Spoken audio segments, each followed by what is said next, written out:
Known as the political and cultural heart of the city, Parliament Hill is in an area of land located on the southern banks of the Ottawa River in downtown Ottawa. The Parliament buildings, a collection of Gothic-style structures, directly overlook the river. The 53-bell carillon on the Peace Tower marks each quarter hour.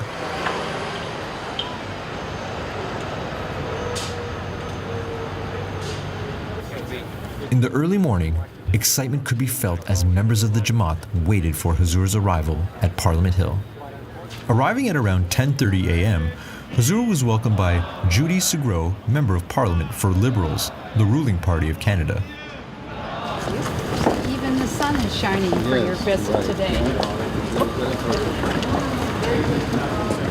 Knowing that Hazrat Amirul Momineen was visiting Parliament Hill, several members of Parliament came to meet with Huzur.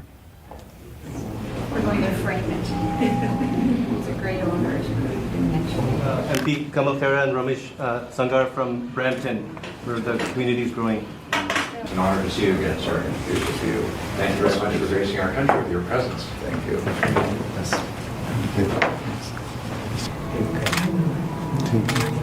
Thank you.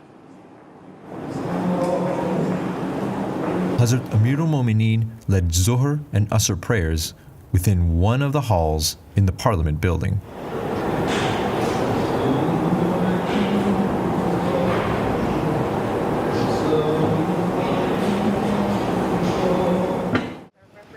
Huzur was given an extended tour of Parliament Hill and its surrounding grounds.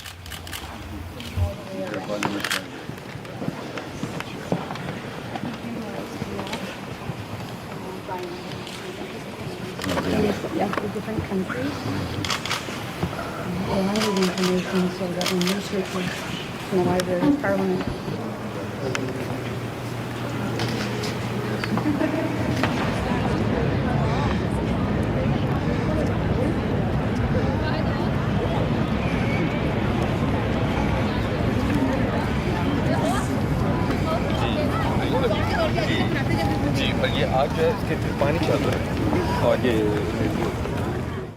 Later in the afternoon, Huzur met with Canadian Prime Minister Justin Trudeau.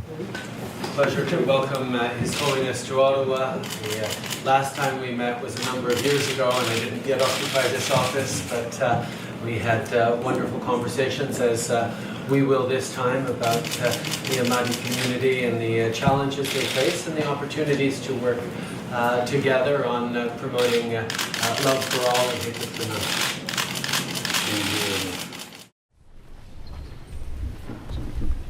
Please be seated.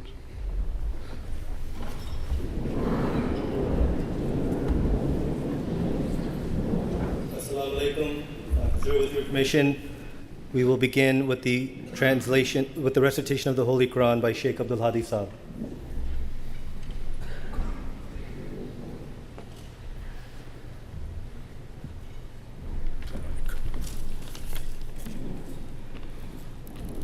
أعوذ بالله من الشيطان الرجيم بسم الله الرحمن الرحيم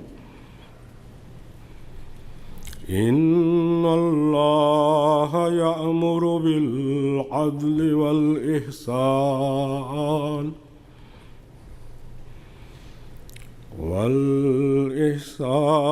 وإيتاء ذي القربى وينهى عن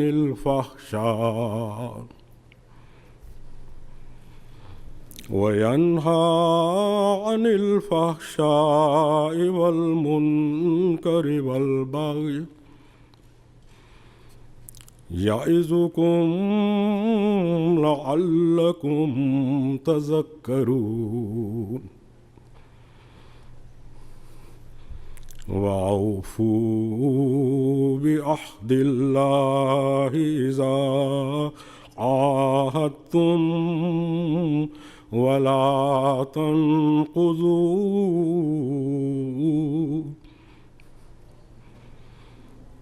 ولا تنقضوا الأيمان بعد توكيدها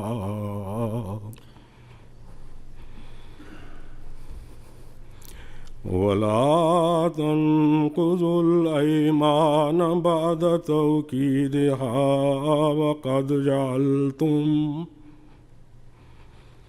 وقد جعلتم الله عليكم كفيلا إن الله يعلم ما تفعلون.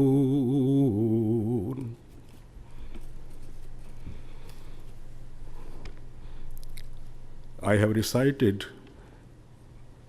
verses 91 to 92 from Surah Al-Nahl, chapter 16 from the Holy Quran. In the name of Allah, the gracious, the merciful.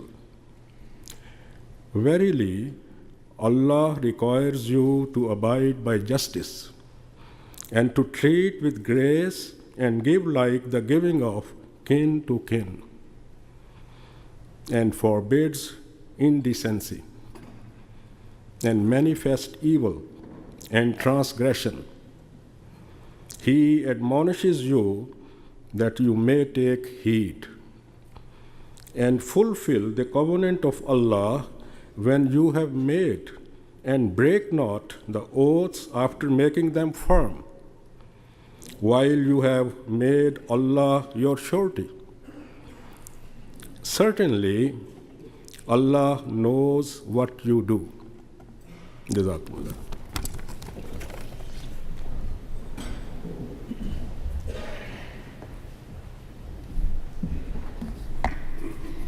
Bismillah ar-Rahman ar-Rahim, in the name of Allah, the Gracious, the Ever Merciful. It is with great honor that I welcome all of you to our program here at the Sir John A. Macdonald Building, the Government of Canada's permanent home for meetings and ceremonial functions. On behalf of the Ahmadiyya Muslim Jamaat, we thank the Government of Canada and our Parliamentary Friendship Association Chair, the Honourable Judy Segro, for coordinating this program here today. On behalf of the Jamaat, I would like to thank our honoured guests, including ministers, members of Parliament, senators, ambassadors, clergy, and distinguished guests that are here with us. I will now introduce the first part of the program, the presentation of the annual Sir Zarfullah Khan Award for Public Service. The announcement of this award and its recipient was also made at our annual Jalsa Salana last weekend to an audience of 26,000. The Zarfullah Khan Award honors leading Canadians who have made outstanding contributions in the fields of public office and service to humanity at large. Sir Muhammad Zarfullah Khan was one of the founding fathers of Pakistan and is known for drafting the Pakistan Resolution, being the first foreign minister of Pakistan, and for his tenure as the representative of Pakistan at the United Nations. The Sir Zarfullah Khan Award is thus awarded to the person who exemplifies the qualities of sincere dedication to the services of society and for the greater good of humankind at large. With this understanding of the award's name, let me now tell you about the recipient of this year's award. The recipient has a rich history both in academics and human rights. She has served in many different roles throughout her prosperous career, many of which have involved advancing the cause for human rights and rule of law throughout the world. The recipient's career, which was noticeably flourishing throughout the 70s and 80s, was appointed to the Supreme Court of Ontario, High Court of Justice, in 1987 and to the Court of Appeal for Ontario in 1990. In 1999, recognizing her proficiency and talents, Prime Minister Jean Chrétien appointed her to the Supreme Court of Canada. This year's recipient has received honorary doctorates by 27 universities and has worked tirelessly in the ever-needed field of human rights law. Therefore, it is with great pleasure and extreme honor that we present the 2016 Sir Muhammad Zarfullah Khan Award for Distinguished Public Service to the Honourable Louise Aber.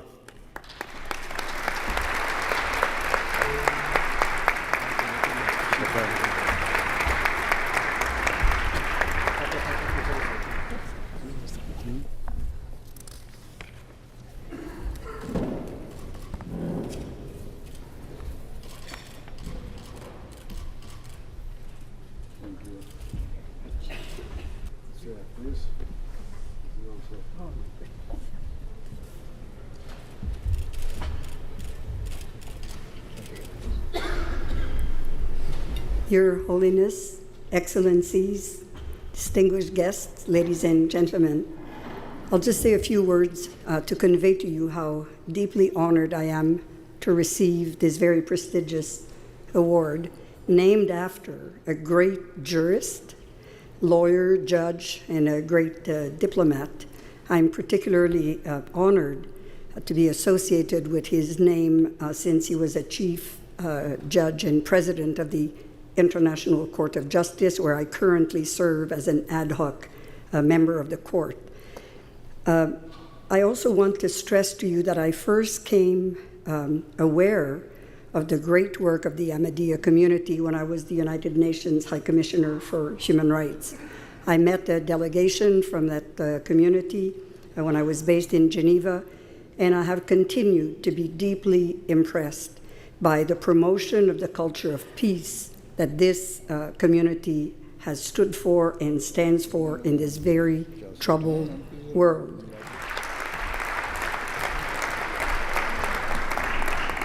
Thank you, Madame Arbour. I will now request the Honorable Kirsty Duncan to take the podium and share her remarks as the official representative of the government.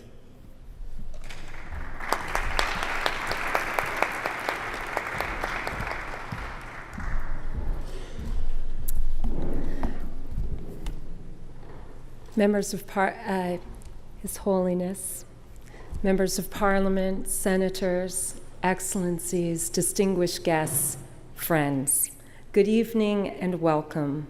Bonsoir à toutes et à tous. Assalamu alaikum. Mera naam Kirsty hai. Mujhe aapko aaj milke bahut khushi hai. It's an honor and privilege to be here tonight to welcome His Holiness Hazrat Mirza Masroor Ahmad, the fifth Caliph and leader of the Ahmadiyya Muslim Community, to Parliament Hill. All of Parliament Hill has come together today to join His Holiness, to celebrate with the community and to demonstrate their strong support. Canada has a long and proud tradition of diversity and inclusion. Our country is stronger not in spite of our differences, but because of them. We are all here as equal members of this great country. I hope you'll allow me to speak very personally. The last time I was together with the community was at the Jamaat at Thanksgiving, a time to give thanks for family and friends. The Ahmadiyya community wanted me to convey how very thankful they were for His Holiness' visit and how much they were looking forward to his traveling across the country. The Ahmadiyya community makes an enormous difference here in Canada, whether it's sitting down with Mr. Lal Khan Malik, raising funds for local hospitals, or raising relief for floods in Pakistan. The Ahmadiyya community always demonstrates love for all, hatred for none. On the 50th anniversary of the Ahmadiyya community in Canada, the people once again took to serving others and raised over £1 million of food and thousands of dollars for families affected by the Fort McMurray fires. Many families even sheltered and fed evacuees. We are grateful for your efforts. I have the privilege of seeing the compassion, generosity, and kindness of the community each and every day in my constituency office. From all of us gathered here tonight, we wish His Holiness safe travels and new friendships. Jazakallah.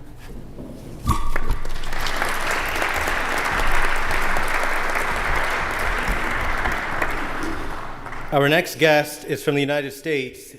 Commissioner Dr. James Zogby from the United States Commission for International Religious Freedoms has made his time to be here with us today. Dr. Zogby?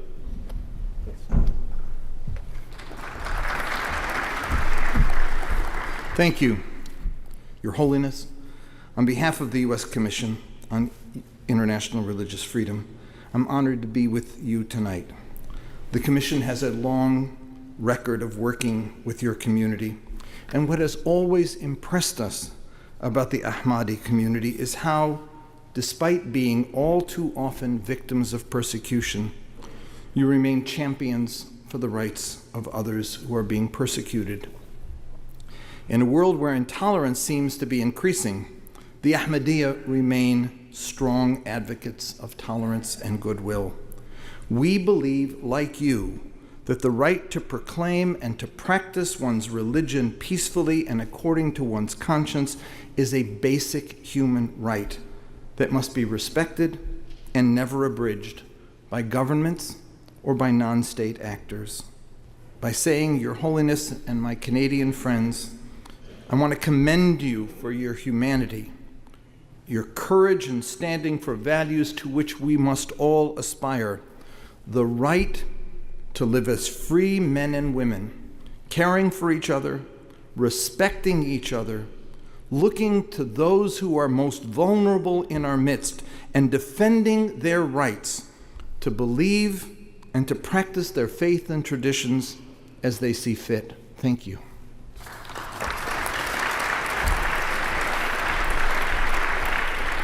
Today's program is an historic moment. His Holiness' visit coincides with the Ahmadiyya Muslim Jamaat's 50th anniversary in Canada. His Holiness advocates peace and justice in the world through the true and peaceful teachings of Islam. He advocates for interfaith dialogue and cross-community cohesion. He has spoken at Capitol Hill, the UK Parliament, and to other parliaments around the world, expressing that the solution to the world's current predicaments is entrenched in the application of absolute justice and being dutiful to God and to fellow beings. It is with extreme humility and honor that Allah has given me the opportunity to introduce to you Hazrat Mirza Masroor Ahmed Khalifatul Masih V and worldwide head of the Ahmadiyya Muslim Jamaat. Hazur.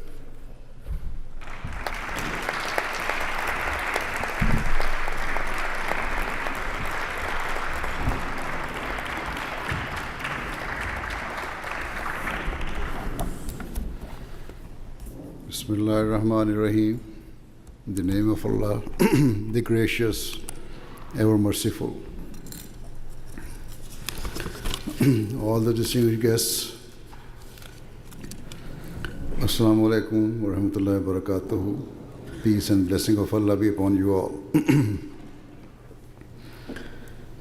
First of all, I would like to take this opportunity to thank all of you for inviting me, especially our close friend Judy Sargo. And I am neither a political person and nor am I the leader of a political organization. Rather, I am the head of the Ahmadiyya Muslim Community, which is a purely religious and spiritual community. Nonetheless, irrespective of differences of background, I believe that on the basis of humanity, we are all joined together and should therefore be united. All people and all organizations must collectively endeavor to uphold human values and strive to make the world in which we live a better and far more harmonious place. Consequently, if human values and human rights are not upheld in one country or region, it has a knock-on effect upon other parts of the world, and such wrongdoing can spread further afield. Conversely, if there is goodness, humanity, and prosperity in one part of the world, it will have a positive effect on other societies and other people. As a result of modern forms of communication and transport, we are all now much closer together and are no longer confined or bound by geography. Yet it is a strange and tragic paradox that even though we are more connected than ever before, we are actually growing more distant by the day.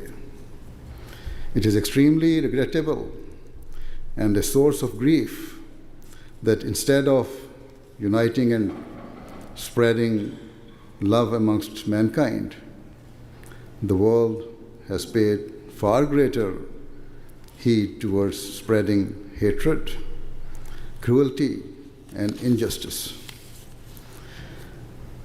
People are unwilling to take personal responsibility for their failures, and so each individual blames others and considers the division and conflicts of the world to be the fault of everyone else but them.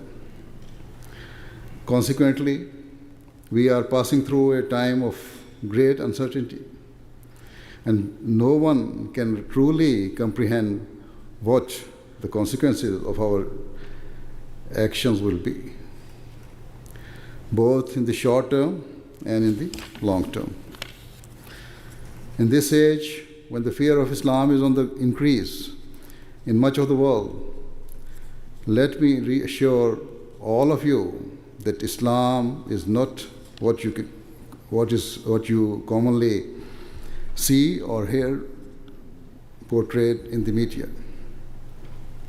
As far as my knowledge of Islam is concerned, I only know of that Islam whose teachings are based on its name.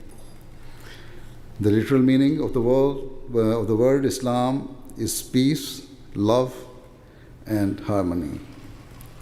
And all of its teachings are based upon these noble values. However, unfortunately, it cannot be denied that there are some Muslim groups whose beliefs and actions are in total contrast to this, in complete violation of Islam's fundamental teachings. They are perpetrating the most horrific violence and terrorism in its name. In light of all this, I shall now seek to share with you Islam's true and peaceful teachings. This esteemed venue, where you have courageously invited me, is not a house of religion, and probably there are many amongst you who are not personally interested in religion. However, in your capacities as lawmakers, you will sometimes have to deal with matters that affect the followers of religion. In this context, the Holy Quran categorically states in chapter 2, verse 257, that there should be no compulsion in religion.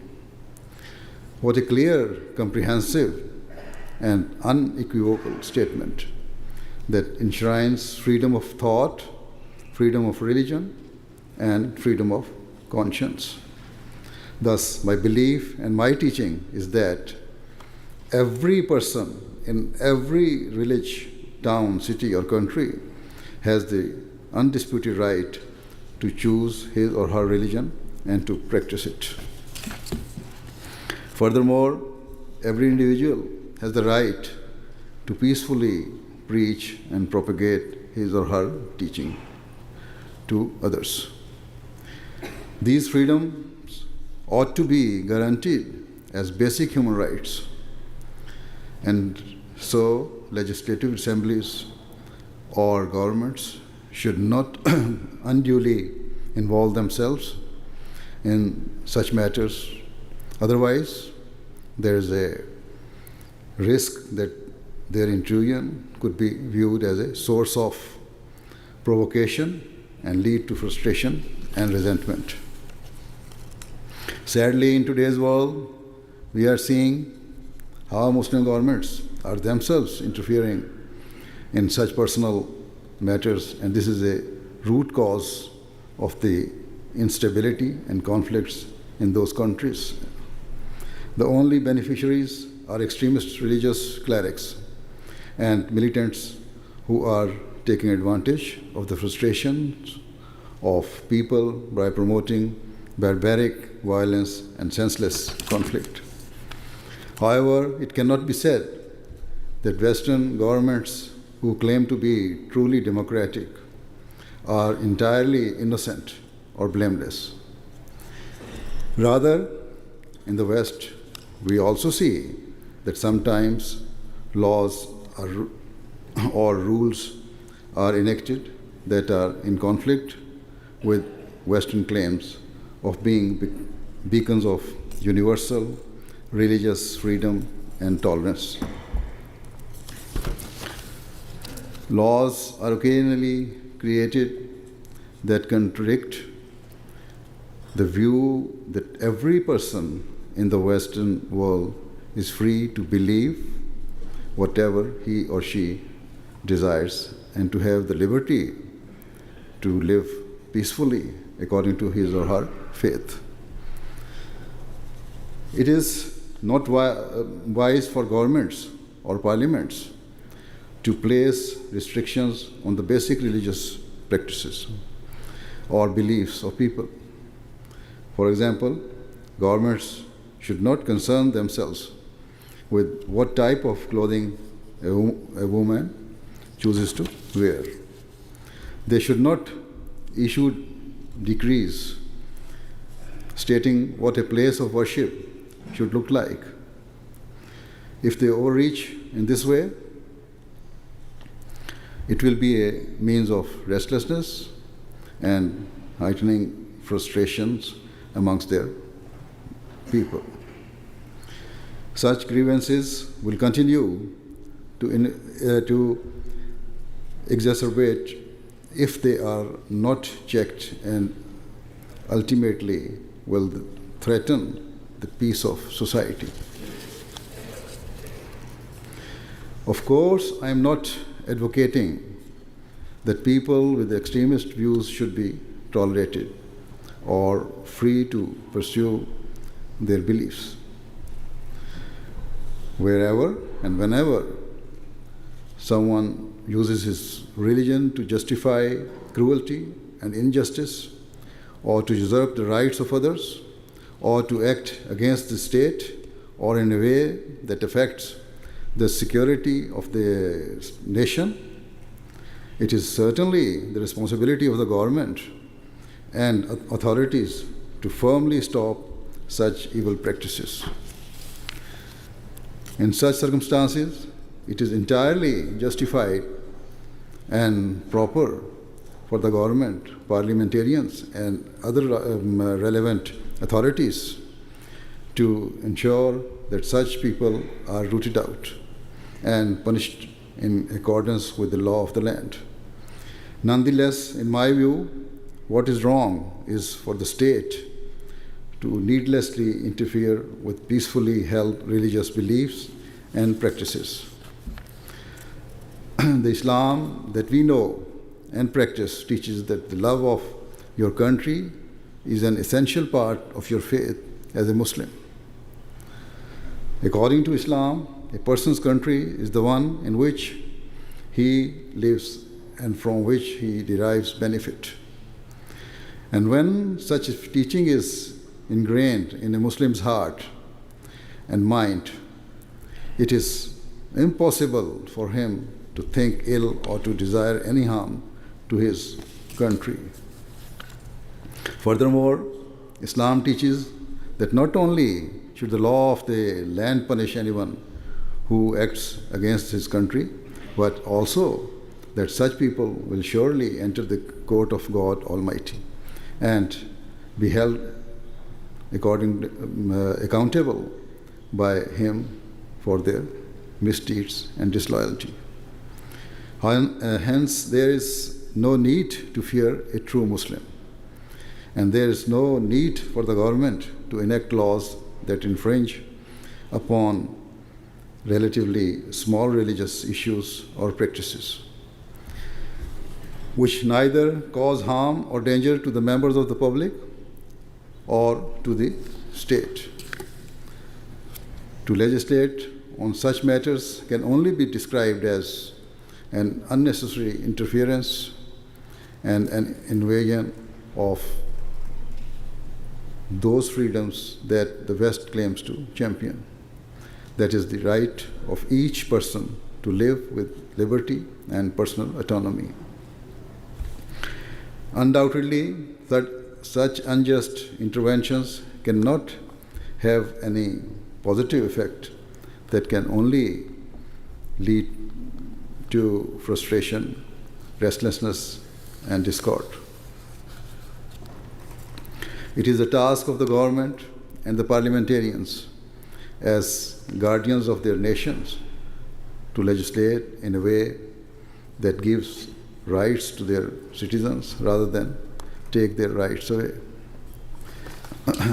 This should be done across the board, indiscriminately, so that the rights of all people, whether they be Muslims, Christians, Jews, Hindus, Sikhs, or the people of any other belief, including those who are not religious, are upheld and guaranteed at all times.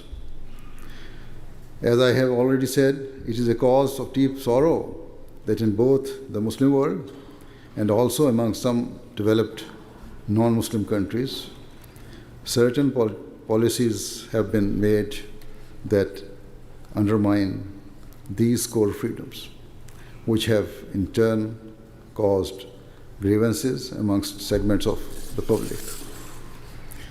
Therefore, rather than seeking superficial plaudits, they should look at the bigger picture of how they can bring peace to their nations and ensure that their country and the wider world becomes united and increasingly prosperous. Yet, unfortunately, instead of taking a long-term view, it seems that most leaders or governments have joined an unhealthy race for power and a battle to assert their dominance over others. Consequently, they are increasingly willing to interfere in the personal and religious matters of their citizens due to this thirst of supremacy and control. Such policies are unwise and an unnecessary means of further destabilizing the world, especially given that we are already facing so many different problems and issues that threaten the peace of the society. For example, it is said that the climate change is a huge threat to our civilization. Another burning issue is the economic uncertainty facing the world. Further, and more generally, there is the issue of an increasing lack of peace and security in much of the world. All of these issues are a result of unjust policies, inequality, and a lack of balance. If we take the issue of climate change, we see that a major cause of global warming has been the Industrial Revolution in the West and the fact that forests and flora were excessively cut down. Only now that such countries have fully developed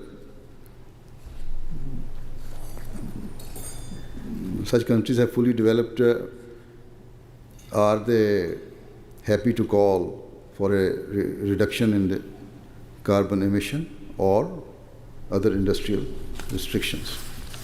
However, such regulation may slow down and curb the advancement and growth of emerging powers, such as India and China. And so, these riding nations may well view such restrictions as hypocritical, unfair, and an attempt by the historically dominant powers to stop them from progressing and from challenging the global order.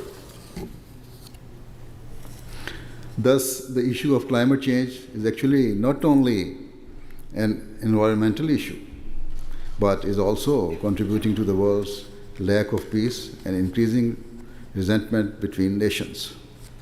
Similarly, in terms of the global financial crisis, many experts admit that governments have long made unwise policies and that today's fiscal uncertainty has now reached a level where it threatens the peace of the world.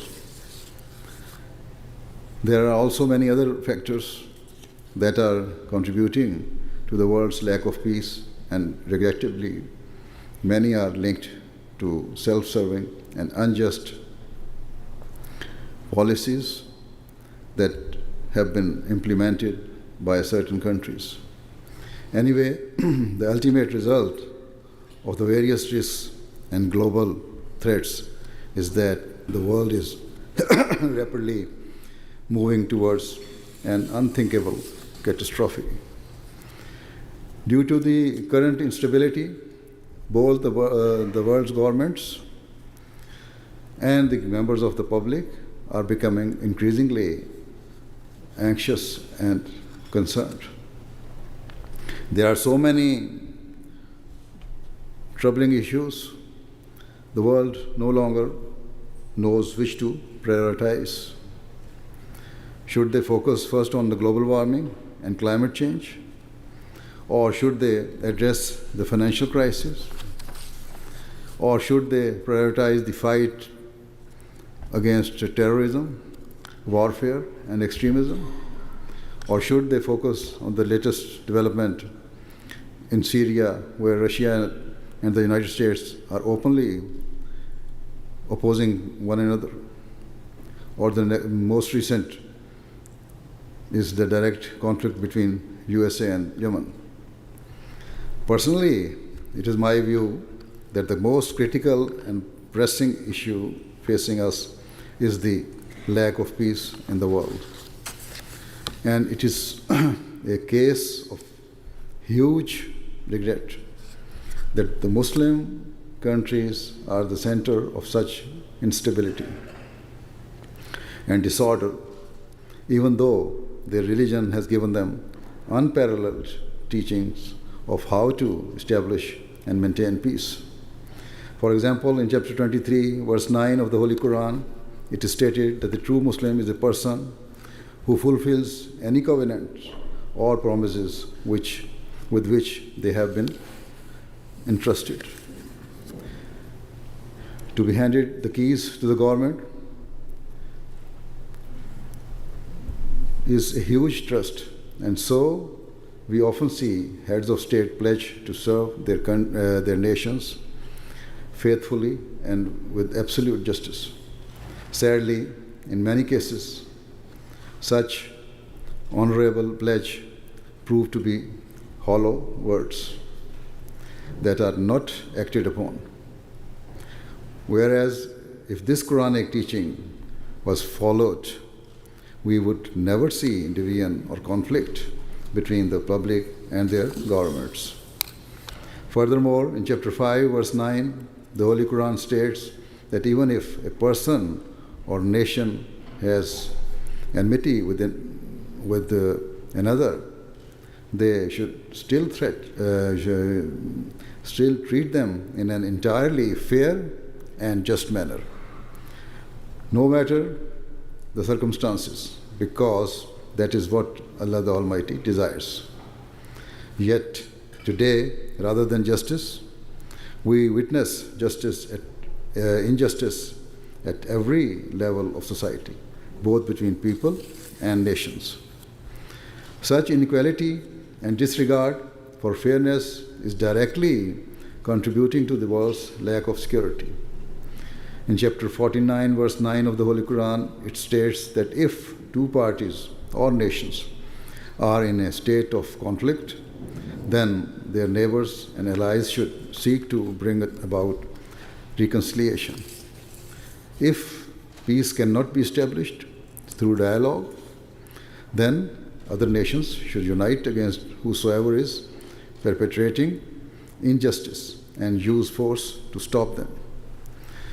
Once the aggressors adopt peace, they should not be humiliated, and nor should unfair sanctions be levied upon them. Rather, in the interest of fairness and long-term peace, they should be permitted to move forward as a free society.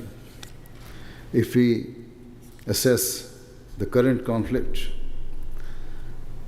in the Muslim world, it is clear that this principle of uniting against those who seek to undermine peace has not been observed.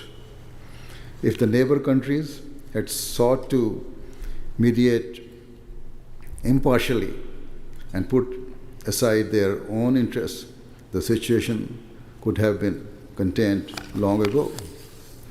However, it is not only the fault of the Muslim world, but other countries living in this global village of ours have also contributed to the disorder. If the major powers had acted equitably and sincerely at all times, we would not have seen such discord, and we would not have seen the emergence of Daesh or extremist rebel groups in countries like Syria and Iran. Regrettably, some major powers have not played their role in establishing peace and have instead enacted unjust policies in order to serve their own interests. For example, certain Western countries have always had an interest in the oil reserves of the Arab world, and this interest has motivated their policies over a long period of time.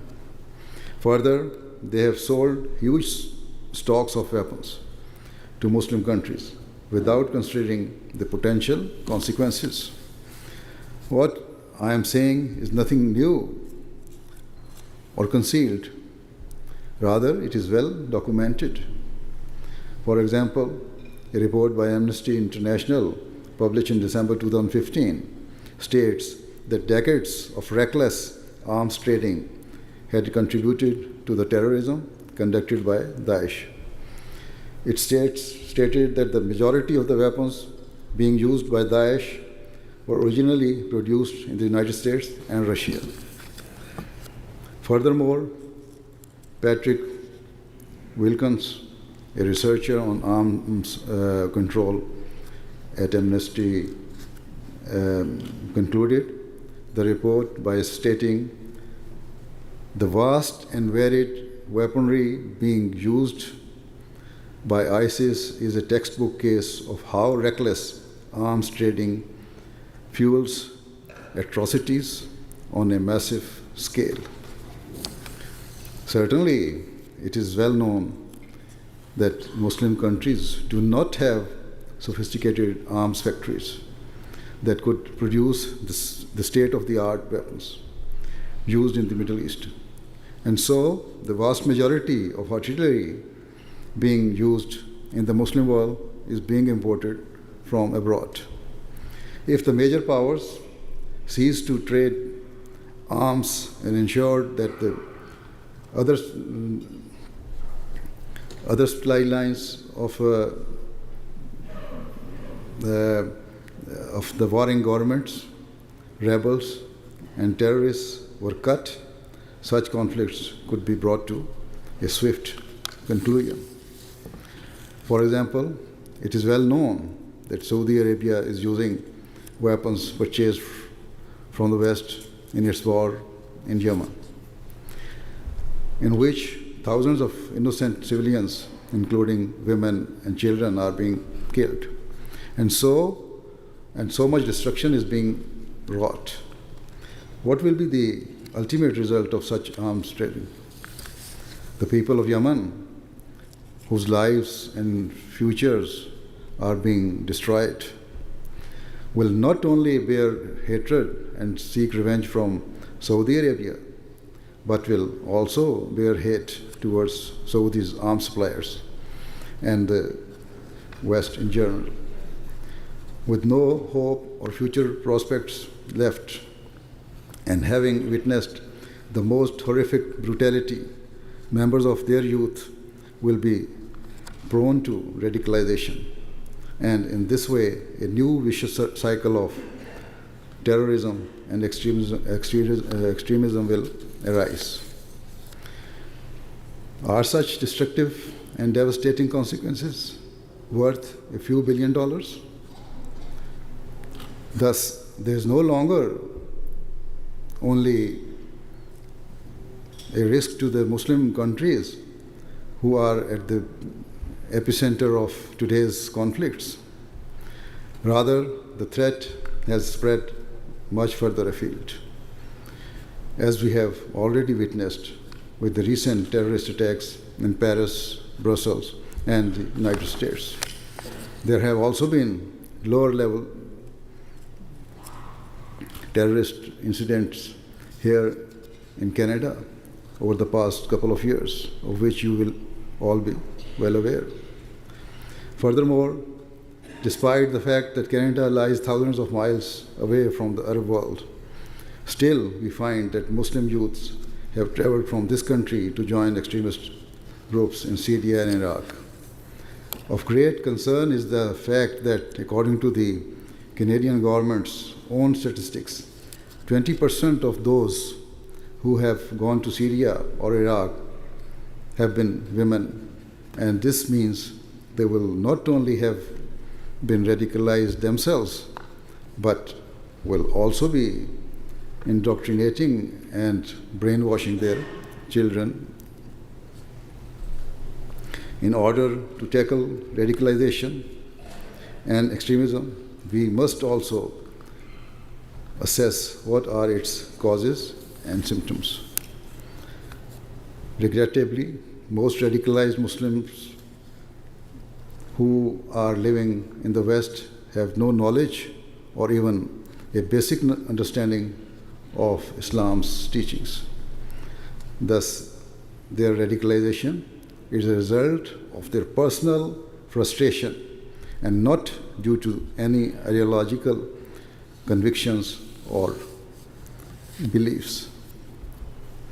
Apart from online radicalization or hate preaching in mosques or the spread of extremist literature, I believe that a major cause of the radicalization of Muslim youths living in the West has been the economic crisis, and many published reports corroborate this. There are many young Muslims who have gained qualifications, but in spite of their education, have not attained suitable employment and so have become marginalized and frustrated. Due to economic difficulties, they are vulnerable and easy prey for extremist clerics and terrorist recruiters. Hence, if young people are given fair opportunities to better themselves and to enter the workforce, it will be a means of keeping one's country safe and secure. At a global level, if only the major powers and the international institutions, such as the United Nations, had truly acted upon their founding principles under all circumstances, then we would not have seen the toxic plague of terrorism infect so many parts of the world. We would not have seen the world's peace and security repeatedly undermined and destroyed. And we certainly would not have witnessed the huge refugee crisis which now confounds and frightens the people of Europe and other developed countries. Hundreds of thousands of innocent people have fled to Europe, and thousands have also come here to Canada in order to seek refuge from the terrorists who have poisoned their own nations. Though most of the refugees will be the genuine and decent people, just one or two negative incidents, as we have seen in the past year, are enough to cause panic, as we are starting to see in Europe and also to some extent here in North America. Hence, we are seeing with our own eyes just how uncertain the world is becoming and how hatred and anxiety has consumed and engulfed much of the world. I repeat that the root cause remains injustice and inequality. Ultimately, a lack of fairness is also what precipitated the global financial crash and the growing disparity between the rich and the poor during the past few years. I say this given that whilst developed and richer nations may have chosen to invest in poorer countries, they have prioritized their own vested interest above facilitating the development of those local countries.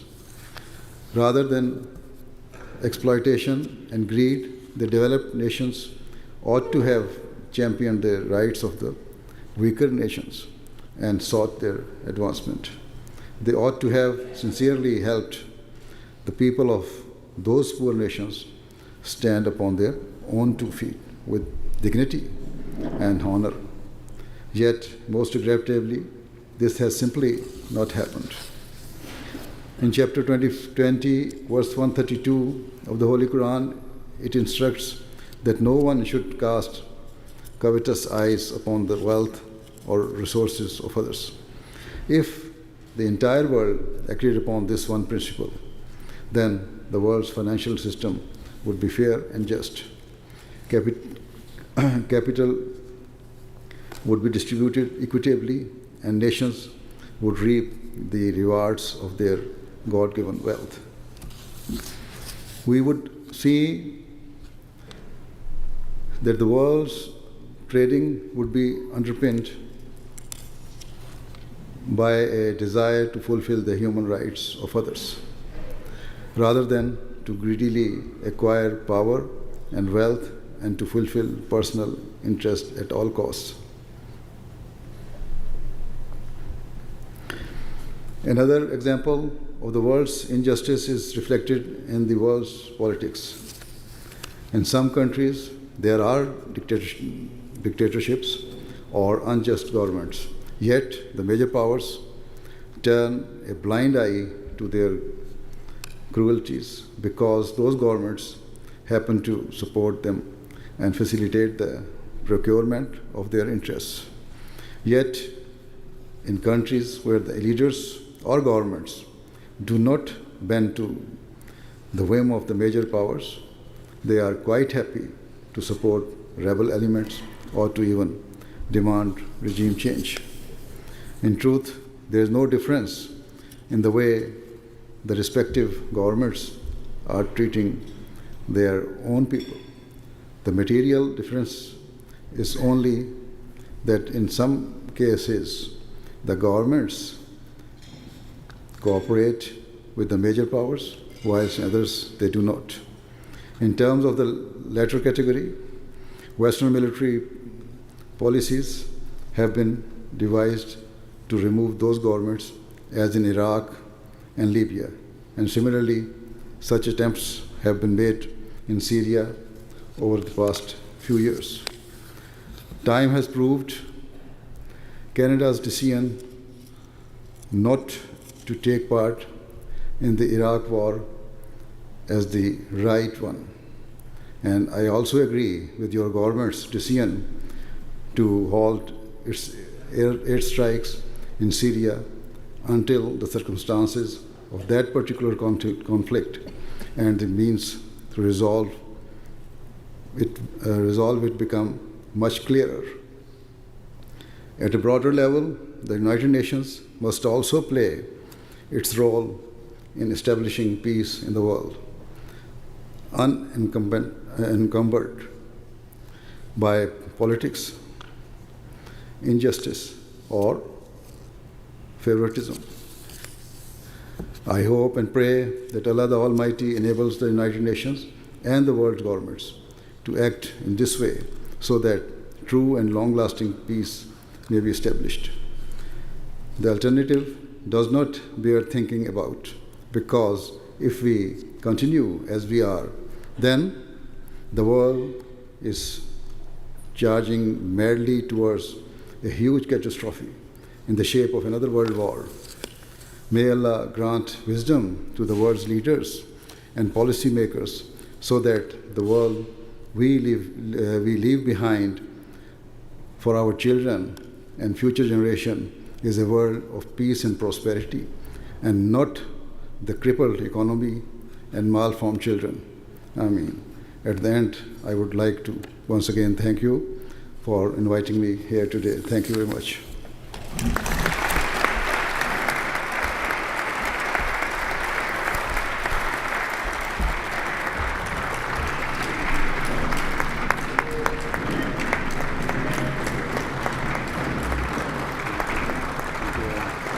Thank you very much. Please be seated.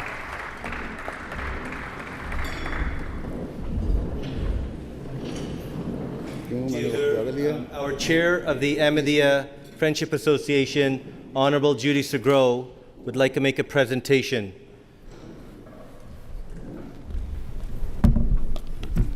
Assalamu alaikum. Your Holiness, President Malik, Madam Arbor, ministers, members of Parliament, and all the friends of the Ahmadiyya community that are part of our friendship group. Your Holiness, we've truly been honored by your presence here on Parliament today. I think you brought a level of excitement in many ways, and we very much enjoyed spending some time together today. But as you know, Canada has a long history of sharing its values of freedom and democracy abroad. This is in the same vein as your faith's commitment to love for all, hatred for none. So with that in mind, trying to find a small gift for you to say thank you for your coming to visit us. Thank you for your very important message and for your guidance to all of us as parliamentarians. I'm pleased to be able to present to you a signed by our Prime Minister, a framed copy of the Canadian Charter of Rights and Freedoms that I know you will very much cherish. So I would like to present that to you on behalf of our Parliamentary Friendship Group.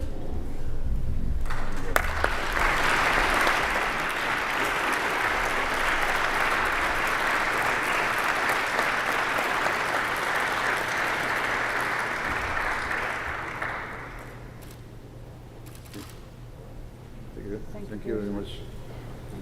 Thank you for your message. Thank you. As is customary with the conclusions of our program, we would like to end before dinner with a silent prayer. Hazur, if I may request you to please lead us in a silent prayer. The silent prayer.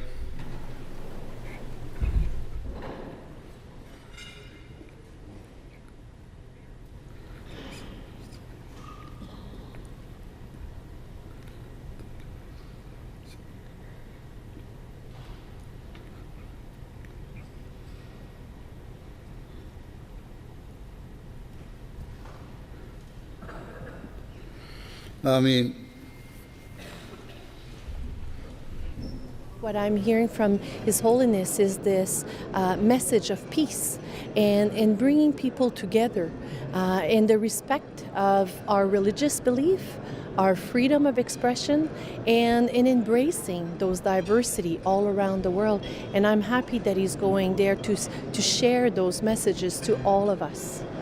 I think His Holiness touched on a lot of key key themes. One of the themes, I think, is universality. How, as the human race, we're all in this together.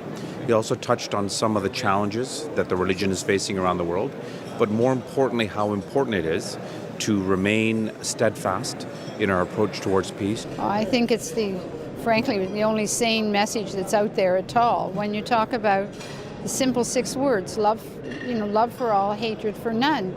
And if we could get other countries and other organizations and other religions to adopt those same 6 words, right, and start looking at each other and thinking of those 6 words rather than thinking negative that they tend to, I think it could do an enormous good in the world. And I know in my own community we have an Ahmadiyya mosque who regularly has interfaith community meals so that leaders from multi-faiths and leaders from the community and from the nonprofit sector get together and have a meal and learn from each other and really get to know each other, and it has transformed our community. Well, I think the Ahmadiyya community has played a remarkable involvement in being very much involved in the community here in the National Capital Region where my riding is from. The community is very present, very active, and we're seeing a counter-narrative, which is an important counter-narrative to take. In fact, in a sense, it's sort of a little bizarre that it has to be a counter-narrative, because I've always believed and always felt that Islam was a religion for peace. The community is my family, as most recently with you on Thanksgiving. To have time with His Holiness was humbling, overwhelming, and I got to hear his speech, and then we talked afterwards, and he taught me so many lessons, and the one particularly I take to heart, once a friend, always a friend.